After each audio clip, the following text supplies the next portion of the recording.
अस्सलाम वालेकुम एवरीवन, क्या हाल है सबके। और आज जो तीसरा दिन था, आई थिंक इंग्लैंड ने काफी ज्यादा अच्छी परफॉर्मेंस दी। इंडिया को अच्छा स्कोर कर लेना चाहिए था, इससे भी ज्यादा मुझे लगता है 450 500 स्कोर तो कर लेना चाहिए था, लेकिन इंग्लैंड की बॉलिंग की दाद देनी पड़ेगी। यहाँ पे इंग्लैंड ने अच्छी बॉलिंग की, इंडिया को आउट किया 255 पे। आई थिंक थोड़ा सा चांस बन गया है, अभी भी बहुत मुश्किल है क्योंकि इंग्लैंड जो है 67 फॉर 1 है, 332 स्कोर चाहिए।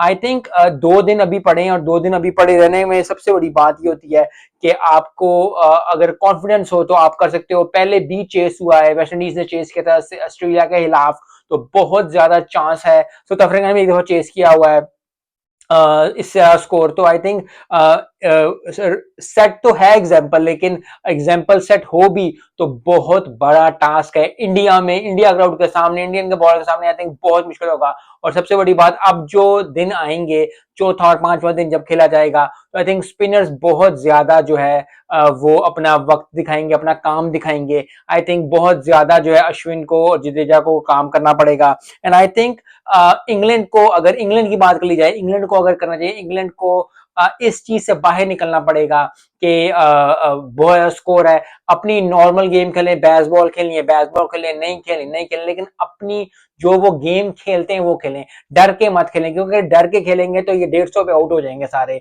इसी तरह ये पाकिस्तान भी, क्योंकि चौथी इनिंग्स का अपना प्रेशर होता है, फिर 350 से ऊपर स्कोर करना उसका प्रेशर होता है, फिर जो 2 दिन गुजारने का उसका प्रेशर होता है। तो बहुत ज्यादा जो है वो प्रेशर प्लेयर्स पे आता है, और हमें देख के इतना प्रेशर लग रहा होता है, जो खेल रहे हैं उनको कैसा लग रहा होगा। सो आई होप कि इंग्लैंड टीम जो है वो राइट डिसीजंस ले, आहिस्ता आहिस्ता स्कोर करी जाए। 3.5 से 3.5 4 से अगर एवरेज स्कोर करते हैं, अगर 150 पे 67 पे एक है, अगर ये 200 पे एक होता है, तो आई थिंक यहाँ 150 पे 2 हो जाते हैं। रेहान अहमद खेल रहा है, आई थिंक वो आउट हो जाएगा। लेकिन अगर दूसरा कोई अच्छा प्लेयर आता है और अच्छा प्लेयर आके जो स्कोर करता है, तो आई थिंक बहुत ज्यादा मुश्किल हो जाएगा टीम इंडिया के लिए, क्योंकि 200 पे एक या 250 पे एक हो, दो हो गए, तो बहुत ज्यादा जो है वो इंडिया को पढ़ना शुरू, फिर इंडिया को भी शुरू करके जी 200 स्कोर रह गया, 9 8 विकेटें बाकी हैं, अपना मैच बचाओ, फिर वो एक अलग सिचुएशन क्रिएट होनी शुरू हो जाएगी, which is a very good for cricket India के लिए।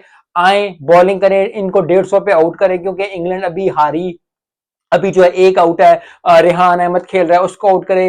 जैसे जैसे उसको आउट करेंगे, जबरदस्त परफॉर्मेंस, जबरदस्त चीज देखने को मिलेगी, और उसके बाद जो है वो परफॉर्मेंस मिलेगी। आई होप कि कल का दिन भी इतना एक्साइटिंग हो जितना अच्छा पहले 2 दिन डोमिनेट किए इंडिया ने, आज का दिन डोमिनेट किया इंग्लैंड ने। इंग्लैंड अगर फिर डोमिनेट करता है तो आई थिंक बहुत जबरदस्त मैच हो जाएगा। 5वें दिन में गेम चली जाएगी, और काफी दिनों से 5वें दिन पे गेम नहीं जा रही है, 5वें दिन पे गेम जाती है, तो इतना एक्साइटेड आई थिंक मैच होना शुरू हो जाएगा। पहला टेस्ट भी बहुत एक्साइटेड था, दूसरा टेस्ट भी आई थिंक अब उस लम्हे में, उस मरले में जा रहा है जहां एक्साइटमेंट की तरफ जा रहा है। मिलते हैं नेक्स्ट वीडियो में। अस्सलाम वालेकुम।